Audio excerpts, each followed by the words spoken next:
To my channel. ఈరోజు ఏం జరగబోతుందో తెలుసుకుందామా? ఇంకా ఎపిసోడ్లోకి వెళ్ళిపోతే కార్తిక్ అలాగే దీప ఇక శివనారాయణతో మాట్లాడుతూ ఉంటారు. ఇక శివనారాయణ, చూడరా, నేను చెప్పాల్సింది చెప్పాను, ఆ తర్వాత నిర్ణయం తీసుకోవాల్సింది మీరే. కాకపోతే ఒక్కసారి నీ తల్లి గురించి కూడా ఆలోచించు. ఇప్పటికే కాంచన ఏ విషయంలోనూ సంతోషంగా లేదు. పుట్టబోయేది తన అమ్మని, ఆ అమ్మ మీద ఎన్నో ఆశలు పెట్టి బ్రతుకుతుంది. ఒక్కసారి నీ తల్లి గురించి ఆలోచించరా అంటూ శివనారాయణ అక్కడి నుంచి వెళ్ళిపోతాడు. ఇక దీప ఒక్కసారిగా, బావా, తాత చెప్తుంది నిజమే కదా, అత్త ఈ బిడ్డ మీద ఎన్నో ఆశలు పెట్టుకుంది. మరేం చేయమంటావు దీప? నాకు తెలుసు, మా అమ్మే కాదు, నువ్వు నేను అందరం ఈ బిడ్డ మీద ఆశలు పెట్టుకున్నాం. కానీ అత్త బ్రతకాలి అంటే ఈ బిడ్డని మనం వదులుకోవాలి. మరి దాని సంగతి ఏంటి అని వెనకాలనే ఇక దీప, బావా, మా అమ్మ కోసం నేను ఈ త్యాగం చేయాల్సిన పరిస్థితి వచ్చింది. లేకపోతే అందరం సంతోషంగా ఉండేవాళ్ళం. అవును దీప, ఇవన్నీ నా వల్లే బావా. నీకు నా వల్లే జీవితంలో కష్టాలన్నీ ఎదురయ్యాయి. దీప, ఎందుకలా మాట్లాడుతున్నావు? నువ్వే కనుక ఇప్పుడు లేకపోయి ఉండే, నువ్వు నా జీవితంలోకి రాకపోయినా మేము అత్తని జీవితంలో కోల్పోయేవాళ్ళం. అత్త ఈ ప్రపంచంలో ఉండేదే కాదు. కాబట్టి నువ్వు నా జీవితంలోకి రావటం వల్లే ఈరోజు అందరికీ మంచి జరుగుతుంది బాబా. అవును దీపా, నువ్వు కనుక నా జీవితంలోకి రాకపోయి ఉంటే అత్త ఈరోజు బ్రతికేదా? అత్తని జోస్న బ్రతికించగలిగేదా? చెప్పు దీపా అని వెనకాలనే ఒక్కసారిగా దీప, బావా, అవును దీపా, ఇంకెప్పుడు నీ గురించి, నీ జీవితం గురించి తక్కువ చేసి మాట్లాడదు దీపా. నేనుండగా ఎప్పటికీ నీకు ఏ లోటు, ఏ ప్రమాదం జరగదు అని కార్తీక్ అంటాడు. దీప ఒక్కసారిగా కార్తీక్ని హక్ చేసుకుంటుంది. ఇంతలోకి అప్పుడే హారిక అక్కడికి వస్తుంది. హారికను చూసిన దీప కార్తీక్ దూరంగా వెళ్తారు. ఇక హారిక, కార్తీక్, ఏమైంది? దీప హెల్దీగానే ఉందా? లేదంటే మీరేమైనా డెసిషన్ని చేంజ్ చేసుకుంటున్నారా? లేదు డాక్టర్, మా అత్త కోసం మేము మా నిర్ణయాన్ని మార్చుకోము అని కార్తీక్ అంటాడు. ఇక హారిక, కార్తీక్, నిన్ను దీపని చూస్తుంటే నాకు చాలా ఆశ్చర్యంగా అనిపిస్తుంది. ఎందుకంటే ఇలాంటి సిచ్యువేషన్లో కూడా మీరు నిర్ణయాన్ని మార్చుకోవట్లేదు. డాక్టర్, ఇప్పుడు అత్తకి ఆపరేషన్ ఎప్పుడు? అదే విషయం చెప్దామని వచ్చాను కార్తీక్. సుమిత్ర గారు రేపు హాస్పిటల్లో జాయిన్ అవ్వాలి. రేపే సుమిత్ర గారికి దీపకి బోన్ మ్యారో ట్రాన్స్ప్లాంట్ జరుగుతుంది. ఎట్టి పరిస్థితుల్లోనూ దీప హాస్పిటల్ నుంచి బయటికి వెళ్ళడానికి వీల్లేదు. ఈ విషయం ఇన్ఫామ్ చేయడానికే వచ్చాను. ఒక్కసారి ఆపరేషన్కి సంబంధించిన అన్ని ప్రొసీజర్ స్టార్ట్ అయ్యాక దీప బయటికి వెళ్ళడానికి వీల్లేదు. అలాగే దీప డెసిషన్ని చేంజ్ చేసుకోవడానికి కూడా వీల్లేదు. ఇది మీరు బాగా ఆలోచించి తీసుకోవాల్సిన నిర్ణయం. డాక్టర్, మీరు ఆపరేషన్కి ఏర్పాట్లు చేయండి. దీప ఎట్టి పరిస్థితుల్లోనూ ఈ ఆపరేషన్కి సిద్ధంగా ఉంటుంది. అవును అని వెనకాలనే, సరే కార్తీక్, దశరథ గారికి కూడా ఈ విషయాన్ని ఇన్ఫామ్ చేయి అంటూ హారిక అక్కడి నుంచి వెళ్ళిపోతుంది. ఇంకా జ్యోత్స్న అయితే, ఏంటి నాన్న మాట్లాడవేంటి? దీప ఎవరు? చెప్పు నాన్న. దీప ఒక అనాథ. అలాంటప్పుడు దీప మీద నీకెందుకంత జాలి? ఎందుకు దీప మీద అంత ప్రేమ? చెప్పు నాన్న. నేను దశరథ కూతురైనప్పుడు దీప ఎవరు? నీ కూతురా? చెప్పు అని వినగానే, చూడమ్మా జ్యోత్స్న, అన్ని ప్రశ్నలకి సమాధానం త్వరలోనే దొరుకుతుంది. అలాగే నువ్వు చేసిన పాపాలకి ఖచ్చితంగా నీకు శిక్ష పడబోతుంది. ఇంకా నీ పాపాల చిట్టాలోకి మూట కట్టుకోమాకమ్మా. ఆ విషయాన్ని చెప్దామని ఇక్కడికి పిలిపించాను. చేసిన పాపం ఖచ్చితంగా వెంటాడుతూ ఉంటుంది. నాన్న, ఇలాంటి మాటలు నాకు చెప్పద్దు. ఎందుకంటే ఇలాంటి మాటల్ని నేను వినడం ఎప్పుడో మానేశాను. నాకు అన్యాయం జరిగినా పర్వాలేదు, నాకు ఏ సంతోషం లేకపోయినా పర్వాలేదు, కానీ దీప మాత్రం ప్రశాంతంగా ఉండకూడదు. అందుకే ఇదంతా చేస్తున్నాను. బావని దీపని వదలను. అసలు దీప ఎందుకు ఇదంతా చేస్తుందో తెలుసుకుంటాను. నాకు తెలిసి దీప బిడ్డని వదులుకోవడానికి కారణం ఏంటో కూడా నీకు తెలుసని నాకు తెలుసు దాసు. కానీ నువ్వు చెప్పవు. అది ఎలా బయట పెట్టాలో, ఎలా బయట పెట్టించాలో నాకంతా తెలుసు. నేను ఆ నిజం బయట పెట్టే వరకు ప్రశాంతంగా ఉండను అంటూ జ్యోత్స్న అక్కడి నుంచి వెళ్ళిపోతుంది. ఇక దాసు, జ్యోత్స్న పాపం త్వరలోనే బయటపడనుంది.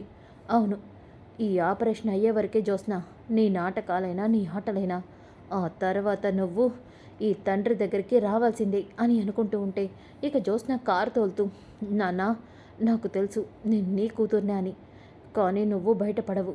కానీ ఈ ఆపరేషన్ని నేను జరగనివ్వను. అవును, ఈ ఆపరేషన్ అయ్యేలోపు నిజమేంటో నాకు తెలుస్తుంది. తెలిసాక నేనేం చేస్తానో మీరెవ్వరూ కూడా ఊహించలేరు అని జ్యోత్స్న అనుకుంటుంది. ఇంకా ఒక పక్కన దశరథ్ అయితే ఇంటికొస్తాడు. రాగానే సుమిత్రకి కుంకుమ బొట్టు పెడతాడు. సుమిత్ర, ఇప్పుడే గురువుగారిని కలిశాను. ఏంటండి, గురువుగారిని కలిశారా? దశరథ, గురువుగారిని కలిశావా? అవును నాన్న, గురువుగారిని కలిసి సమస్యకి పరిష్కారం ఉందేమోనని అడిగాను. బాగుంది దశరథ. ఏ సమస్యకి పరిష్కారం కోసం వెళ్ళావు నువ్వు? పిన్ని, అదే దశరథ, దీప బిడ్డని వదులుకుంటుందన్న దాని మీద వెళ్ళావా, లేదంటే సుమిత్ర ఆపరేషన్ కోసం వెళ్ళావా? అన్నిటి కోసం వెళ్ళాను నాన్న. సుమిత్ర ఆపరేషన్ చేయాలి అంటే నీ కూతురు జ్యోత్స్న బోన్ మ్యారో ఇస్తే సరిపోతుంది కదా దశరథ. అవును పిన్ని, కానీ దీప బిడ్డని కాదనుకుంటుంది. దానికి నువ్వు పూజ చేస్తే సరిపోదు కదా. దీప నిర్ణయం మార్చుకుంటే సరిపోతుంది. కరెక్ట్గా చెప్పావు గ్రాని. డాడీకి ఇంత చిన్న లాజిక్ ఎలా అర్థం కావట్లేదు? డాడీ, మమ్మీని బ్రతికించడానికి నేనున్నాను, కానీ దీప కడుపులోని బిడ్డని బ్రతికించడానికి ఉన్నారు, ఆ దేవుడే అని అనగానే, డాడీ నువ్వు కూడా ఇలా మాట్లాడతావా? చూడమ్మా జ్యోత్స్న, కొన్నిసార్లు మనుషులు చేయలేనివి దేవుళ్ళే చేస్తారు. అందుకే నేను ఆ దేవుడి మీదే భారం వేశాను. సుమిత్ర, నీ ఆపరేషన్ సక్సెస్ అవ్వాలన్నా, దీప కడుపులోని బిడ్డ క్షేమంగా ఉండాలి అన్నా గురువుగారు హోమం చేస్తే మంచిది అన్నారు. అందుకే రేపు నేను హోమం చేస్తున్నాను. అలాగే రేపు ఆపరేషన్ అని హారిక గారు చెప్పమన్నారు. ఏవండి, మీరు లేకుండా ఆపరేషన్ ఎలా? సుమిత్ర, అక్కడ నీ కన్న కూతురు అలాగే నా మేనల్లుడు ఉన్నారు. అలాంటప్పుడు నేను నీ పక్కన లేకపోతే ఏమైంది? నీ కూతురు నిన్ను ప్రాణాలకు తెగించి కాపాడుకుంటుంది అని అనగానే జ్యోత్స్న, డాడీ ఏం మాట్లాడుతున్నావు నువ్వు అని అనగానే ఇక శివనారాయణ, దశరథ అన్న దాంట్లో తప్పేముంది? అక్కడ నిజంగానే కార్తీక్ ఉన్నాడు. ఇప్పుడు నువ్వు కూడా రేపు అక్కడ సుమిత్రకి బోన్ మ్యారో ఇస్తావు. దశరథ అన్న మాటలో తప్పలేదు కదా అని అంటాడు.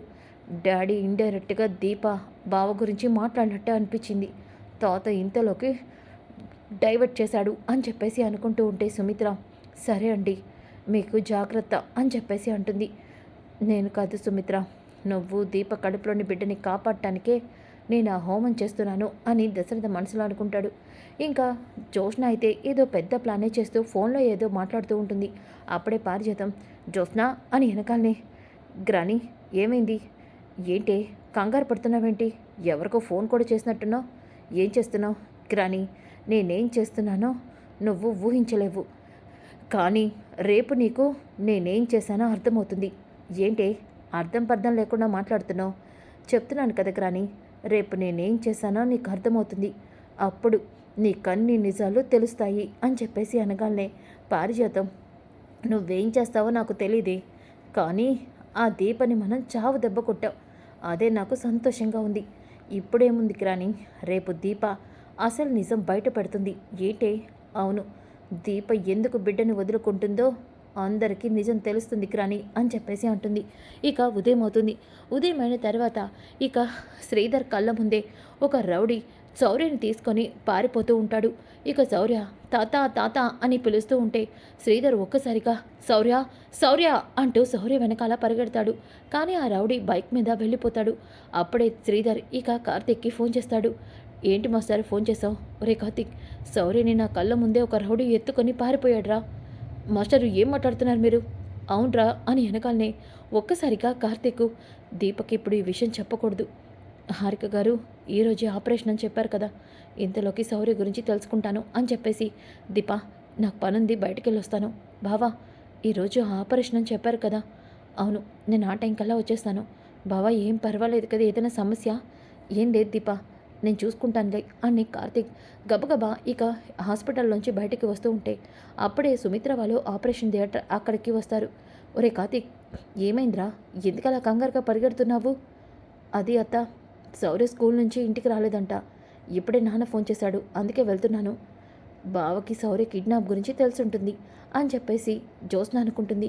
ఇక కార్తీక్ అయితే కంగారుని చూసి, అవునా, వెళ్ళరా, వెళ్ళైతే త్వరగా అని వెనకాలనే శివనారాయణ చంటిదాని కోసం వీడి కంగారు పడుతున్నాడు. నేను కూడా రానా కార్తీక్? వద్దులే తాత, అత్తకి ఆపరేషన్ కదా, నువ్వు ఇక్కడే ఉండు అని చెప్పేసి అక్కడి నుంచి కార్తీక్ అయితే వెళ్ళిపోతాడు. ఇక ఒక్కసారిగా జ్యోత్స్న, బావా ఇప్పుడు నాకు అసలు నిజం తెలుస్తుంది. దీప మా మమ్మీకి బోన్ మ్యారో ఇవ్వటానికి ఈ హాస్పిటల్లో ఉందని నా డౌటు. అది కన్ఫర్మ్ అవటం కోసమే నేను ఇదంతా ప్లాన్ చేశాను బావా అని చెప్పేసి అనుకుంటుంది. ఇక అక్కడే ఉన్న పారిజాతంతో జోష్న సైగ చేస్తుంది. గుర్తుందే, నువ్వు చెప్పమంది దీప దగ్గరికి వెళ్ళి చెప్తాను అంటూ పారిజాతం దీప దగ్గరికి వెళ్తుంది. దీపా, నువ్వేంటిలా ప్రశాంతంగా లోపల కూర్చున్నావు? ఏంటి పారిజాతం గారు, అక్కడ శౌర్య కనిపించకుండా పోయిందంట. శౌర్యని ఎవరో ఎత్తుకెళ్ళిపోయారంట.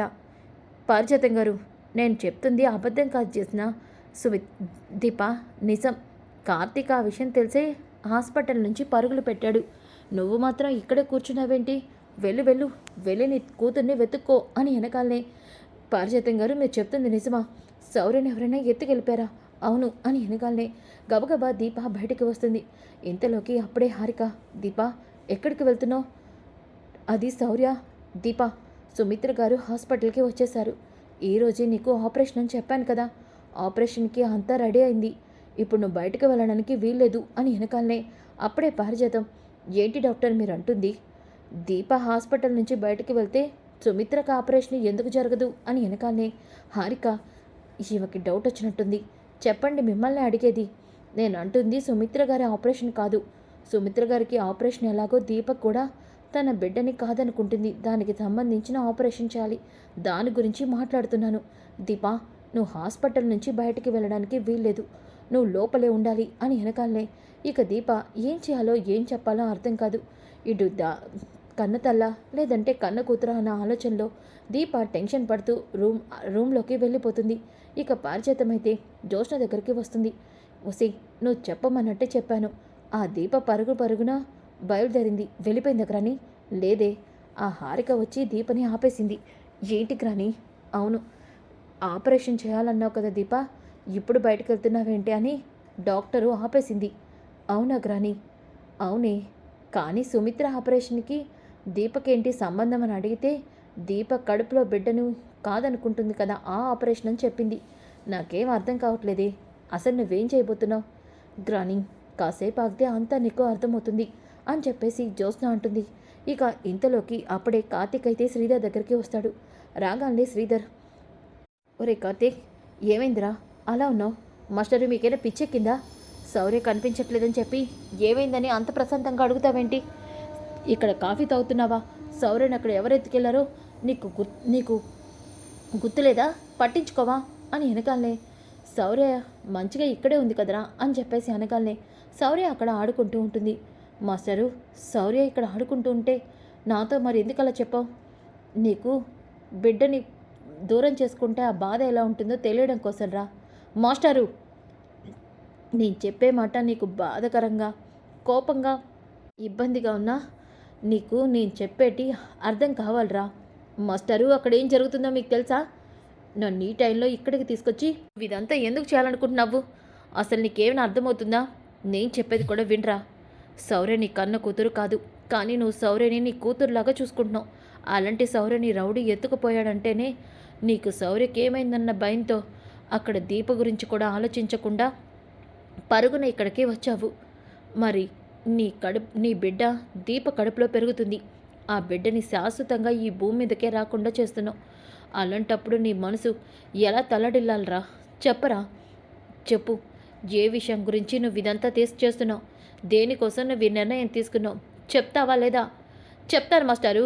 నేనేం చేస్తున్నానో మీకెవ్వరికీ అర్థం కావట్లేదు. నేను నా బిడ్డని ఉత్తి పాపానికి వద్దనుకోవట్లేదు. ఆ బిడ్డ మీద మీకెన్ని ఆశలున్నాయో నాకు అన్ని ఆశలే ఉన్నాయి. శౌర్యనే కాదు, ఆ బిడ్డ మీద కూడా నేను ఎన్నో ఆశల్ని పెంచుకున్నాను.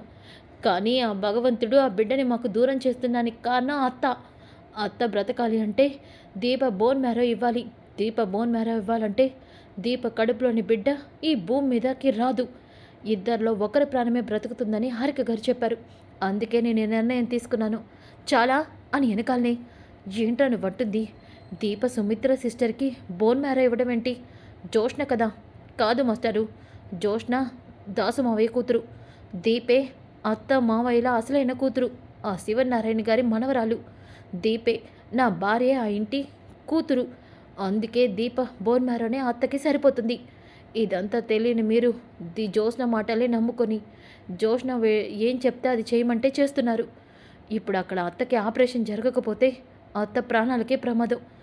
అక్కడ ఆపరేషను జరగాలని హారిక గారు చెప్పారు. నేను ఇప్పుడు వెళ్తాను అని చెప్పేసి కార్తీక్ అక్కడికి వెళ్ళిపోతాడు.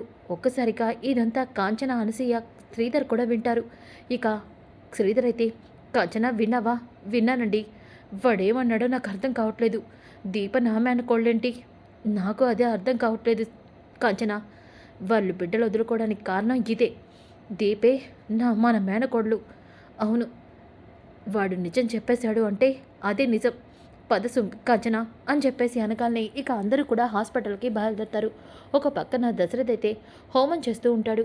ఇక అక్కడ ఉన్న గురువుగారైతే, దశరథ్ గారు, మీ హోమానికి ప్రతిఫలం మీకు దక్కబోతుంది. అవును అని మనసులో అనుకుంటూ దశరథతో హోమం చేయిస్తూ ఉంటాడు. ఇంకా ఒక పక్కనైతే దీప చాలా టెన్షన్ పడుతూ ఉంటుంది. అప్పుడే అక్కడికి హారిక వస్తుంది. దీప, నువ్వు ఆపరేషన్కి సిద్ధంగా ఉన్నావా? ఉన్నాను అని చెప్పేసి అనగానే అక్కడే ఉన్న జ్యోత్స్న అయితే, ఇక్కడేదో జరగబోతుంది, అదేంటో నేను తెలుసుకోవాలి అని చెప్పేసి అనుకుంటుంది. జ్యోత్స్న, నీకు కూడా శాంపిల్స్ని మెడికల్ ప్రొసీజర్ని స్టార్ట్ చేయాలి. నువ్వు కూడా ఆపరేషన్ థియేటర్లోకి రావాలి అని వెనకాలే, ఇదేంటి ఈ డాక్టర్ నన్ను లాక్ చేసింది అని అనుకుంటూ ఉంటే హారిక, నాకు తెలుసు జ్యోత్స్న, నువ్వేదో ఒకటి చేస్తావని, అందుకే నిన్ను ముందు ఆపరేషన్ థియేటర్లోకి పంపిస్తాను అని చెప్పేసి జ్యోత్స్ననైతే ఆపరేషన్ థియేటర్లోకి పంపించి ఇక అక్కడ ఉన్న నర్సుతో డాక్టర్ ఏదో మాట్లాడుతూ ఉంటే ఇక జ్యోత్స్న, ఏంటి, నేను సుమిత్ర కూతుర్ని కాదు కదా, మరి ఈమె నాకు బోన్ మ్యారో ట్రాన్స్ప్లాంట్ ఎలా చేస్తుంది అని టెన్షన్ పడుతూ ఉంటుంది. అప్పుడే నర్స్ వచ్చి జ్యోత్స్నకి ఏదో ఇంజెక్షన్ చేయాలని చెప్పి ఇంజెక్షన్ చేస్తూ ఉంటుంది. ఆ ఇంజెక్షన్తో ఒక్కసారిగా జ్యోత్స్న స్పృహ కోల్పోతుంది. ఇక హారిక అయితే దీప దగ్గరికి వస్తుంది. దీప, నువ్వు ఇలా టెన్షన్ పడకూడదు. ఈ ఆపరేషన్ జరిగేటప్పుడు నువ్వు ప్రశాంతంగా ఉండాలి. ముందు నువ్వు ప్రశాంతంగా ఉండు అని అంటూ ఉంటే దీప, అక్కడ శౌర్య పరిస్థితి ఎలా ఉందో ఏంటో, భగవంతుడా నాకెందుకు ఇన్ని పరీక్షలు పెడుతున్నావు? ఇక్కడ నా కన్నతల్ని కాపాడుకోవాలా, అక్కడ నా బిడ్డకి ఏమైందో తెలియకుండా నా కడుపులో బిడ్డని కూడా నేను వదులుకుంటున్నాను, నాకేంటి పరీక్ష అని దీప చాలా ఏడుస్తూ ఉంటుంది. అప్పుడే అక్కడికి నర్సులు వచ్చి ఇక సుమిత్రని బెడ్ మీద పడుకోబెడతారు. ఇక సుమిత్రకేమో అన్నీ కూడా ఆక్సిజన్ పైప్ని అలాగే సిలైన్ అన్నిటిని కూడా పెడుతూ బీపీ చెకప్ని చేస్తూ ఉంటారు. అప్పుడే అక్కడికి ఒక డాక్టర్ వస్తుంది. ఇక ఆ డాక్టర్ సుమిత్రని చెక్ చేస్తూ, సుమిత్ర ఏమో, నా కూతురు నాకు బోన్ మ్యారో ఇస్తుంది, నా కూతురికి ప్రమాదం లేదు కదా అని అంటుంది. ఇక అక్కడ ఉన్న డాక్టర్కి ఇదంతా తెలియదు కదా. ఇక ఆ డాక్టర్తో, అదేంటి, విషయం తెలిసే కదా తను మీకు బోన్ మ్యారో ఇచ్చేది, అలాంటప్పుడు తనకేం జరగకుండా ఎలా ఉంటుంది? తన కడుపులోని బిడ్డ చనిపోతుంది కదా అని ఆ గైనకాలజిస్ట్ చెప్తుంది. ఒక్కసారిగా ఇక సుమిత్ర, ఏం మాట్లాడుతున్నారు డాక్టర్? నా కూతురి కడుపులో బిడ్డ చనిపోవడం ఏంటి? అదేంటి, మీ అమ్మాయి ప్రెగ్నెంట్ కదా, మరి మీకు బోన్ మ్యారో ఇవ్వాలంటే తన బిడ్డని తను వదులుకోవాలి. అలా అయితేనే మీకు బోన్ మ్యారో ఇవ్వడం కుదురుతుంది. ఈ విషయం మీకు తెలీదా అని అనగానే, డాక్టర్ మీరేమంటున్నారు? నా కూతురికి పెళ్ళే కాలేదు, అలాంటప్పుడు నా కూతురి కడుపులో బిడ్డ ఎలా ఉంటుంది? మీరు దేని గురించి మాట్లాడుతున్నారో నాకు అర్థం కావట్లేదు. ఏంటండి మీరు అంటుంది? మీ కూతురు ప్రెగ్నెంట్ అయితే ప్రెగ్నెంట్ కాదు అంటున్నారేంటి? మీ కూతురు దీపే కదా, అదిగోండి ఆ రూమ్లో కనిపిస్తున్న ఆ అమ్మాయి దీప, తనే కదా మీ కూతురు, తనే కదా మీకు బోన్ మ్యారో ఇస్తుంది అని వెనకాలనే సుమిత్ర ఒక్కసారిగా షాక్ అయిపోతుంది. తను కడుపులోని బిడ్డని కూడా వదులుకుంటుంది మీ మీద ప్రేమతో, అలాంటిది మీరు మీ కూతురు ప్రెగ్నెంటే కాదు అంటున్నారేంటి? అంటే మీరు మీ అమ్మాయి ప్రెగ్నెంట్ అన్న విషయం మీకు తెలీదా? తనకి ఎక్కడ ఈ విషయం తెలిస్తే మీరు తట్టుకోలేరని మీతో నిజం చెప్పలేదా ఏంటి? తను బిడ్డని వదులుకుంటేనే మీరు బ్రతుకుతారు కదా. ఏ తల్లి చేయని త్యాగం తను చేస్తుంది. తను చేసే ఈ త్యాగం వల్ల జీవితంలో తనకి పిల్లలు కూడా పుట్టే అవకాశం లేదు. మీకోసం మీ కూతురు ఇంత పెద్ద త్యాగం చేస్తుంది అని వెనకాలే సుమిత్ర, దీప తన కడుపులో బిడ్డని వదులుకునేది నా గురించా? నా కూతురు దీప అని డాక్టర్ చెప్తున్నారేంటి?